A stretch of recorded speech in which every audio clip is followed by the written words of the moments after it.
Mama, ukiwa kwenye mashindano ya mbio ukampita mtu wa pili, wewe unakuwa mtu wangapi? Watatu. Unakuwa watatu? Safi, sema ndio. Ndio. Sema ndio. Ndio. Una muda gani hapa Msufini? Una wiki mbili? Aisee. Hongera sana mama. Mungu akutangulie. Amin. Kwa mfano ulikuwa kwenye mashindano ya mbio ukakimbia ukampita mtu wa pili, wewe unakuwa mtu wangapi? Nakuwa mtu wa mwisho. Wewe ukimpita mtu wa pili unakuwa wa mwisho. Safi, basi fanya hivi. Safi. Watatu. Unakuwa mtu wa tatu. Sema woyo. Woyo. Bwana, hivi kwa mfano ulikuwa kwenye mbio ukampita mtu wa pili, wewe unakuwa mtu wangapi?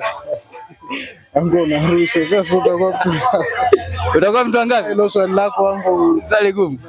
Potelea mbali ngapi? Ukampita mtu wa pili, wewe unakuwa mtu wangapi? Yaani nilikuwa mashindano mbio nikampita mtu wa pili. Wewe unakuwa wangapi?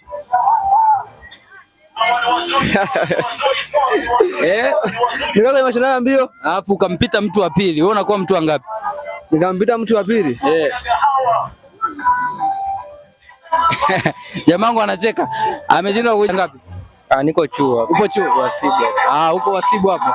Safi sana. Huyu jamaa nilikuwa namtafuta. Njoo mwanangu usikimbie. Hivi ulikuwa ukiwa kwenye mbio ukampita mtu wa pili, wewe unakuwa mtu wangapi? Kwenye mbio ukampita mtu wa pili? Wewe unakuwa wangapi? Unakuwa watatu. Unakuwa watatu. Safi kabisa.